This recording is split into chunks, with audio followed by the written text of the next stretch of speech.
श्री चंद्रशेखर जी, माननीय चंद्रशेखर जी। धन्यवाद अध्यक्ष जी।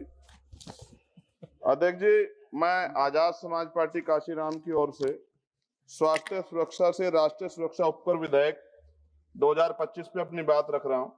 यह विधेयक जितना बड़ा नाम लेकर आया है उतने ही बड़े सवाल साथ लाया है।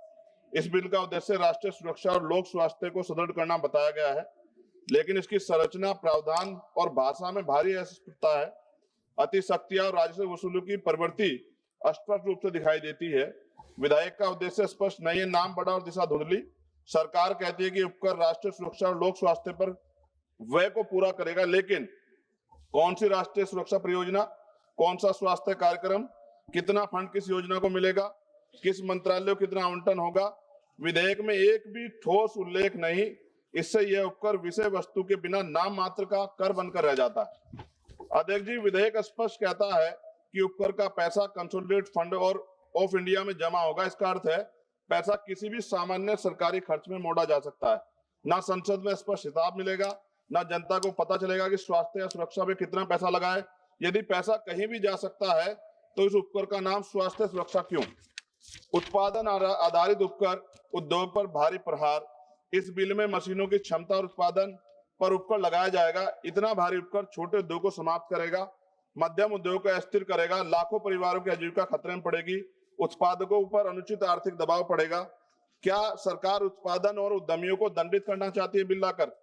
क्या अधिकारियों को अत्यधिक सख्त या भ्रष्टाचार का खतरा दोगुना? विधेयक में तलाशी, जब्ती, छापे, निरीक्षण, गिरफ्तारी और सख्त ऑडिट के विशाल अधिकार संयुक्त आयुक्त स्तर के अधिकारियों को दिए गए हैं। इससे अधिक शक्तियों से दमनकारी कर वसूली बढ़ेगी, व्यवसायी भय में काम करेंगे, भ्रष्टाचार और रेंट स्कीम को बढ़ावा मिलेगा।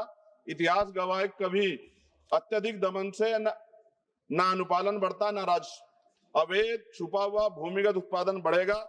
जब मशीन की क्षमता पर भारी उपकर लगाया जाएगा तो उद्योग उत्पादन छुपाएंगे, अवैध यूनिटें चलाएंगे, अंडरग्राउंड फैक्ट्रियां बढ़ेंगी, काला बाजार मजबूत होगा। और WHO के अनुसार GST सेस बढ़ने के बाद अवैध बाजार में 13,000 करोड़ तक दुगना हुआ है। क्या सरकार वही गलती दोहराना चाहती है? नशीले उत्पादों की मांग कीमत बढ़ने पर भी नहीं घटती। अध्यक्ष जी, पान मसाला जैसे उत्पाद एडिक्टिव है। कीमत बढ़ने से इनके उपभोक्ता कम नहीं होते, बल्कि गरीब लोग सस्ते, मिलावटी, जहरीले, काला बाजार उत्पाद खरीदते हैं। स्वास्थ्य जोखिम में बढ़ता है, सरकारी अस्पतालों पर बोझ बढ़ता है, समाज में दीर्घकालिक नुकसान होता है। क्या यह स्वास्थ्य सुरक्षा या स्वास्थ्य संकट है? राज्यों को उनका संवैधानिक हिस्सा न मिलना, इससे उपकर नॉन डिविजिबल है।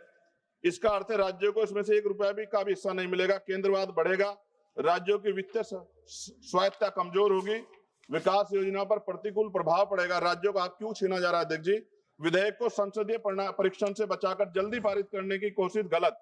इतना महत्वपूर्ण और व्यापक प्रभाव वाला विधेयक उद्योग, उपभोक्ता, राज्यों, कर प्रणाली, आर्थिक गतिविधि सभी को प्रभावित करता है। निष्कर्ष जी, यह विधेयक देश हित में नहीं, राज्य हित में है। और माननीय अध्यक्ष जी, सभी तथ्यों को देखते हुए स्पष्ट है, ये विधेयक अस्पष्ट है, अनियंत्रित है, शक्तियां देता है, उद्योग विरोधी है, अवैध बाजार बढ़ाएगा, गरीबों को नुकसान पहुंचाएगा, राज्यों के अधिकार छीनता है और उपकर प्रणाली को अविश्वसनीय बनाता है। हमारी स्पष्ट मांग है, विधेयक को तत्काल प्रवर समिति स्टैंडिंग कमेटी को भेजा जाए, उपकर की दर, उपयोग और पारदर्शक ठोस प्रावधान शामिल किया जाए, कर अधिकारियों की शक्तियों को सीमित और जवाबदेह बनाया जाए, उपकर राष्ट्रीय स्वास्थ्य व राष्ट्रीय सुरक्षा पर व्यय हो, इसका कानूनी प्रावधान अनिवार्य किया जाए। इन्हीं शर्तों के साथ इस बिल का मैं विरोध कर संशोधन सहित पुनर्विचार की मांग करता हूं। अध्यक्ष जी, अंत में इस बिल को पढ़कर मुझे ऐसा लग रहा है कि देश की सुरक्षा में अब अत्याधुनिक हथियारों की नहीं, पान मसालों की ज्यादा जरूरत है। और हर चौराहे पे खड़े होने वाला व्यक्ति कहेगा कि देश की सुरक्षा में सबसे बड़ा योगदान उसका है। धन्यवाद अध्यक्ष जी। जय भीम, जय भारत, जय संविधान।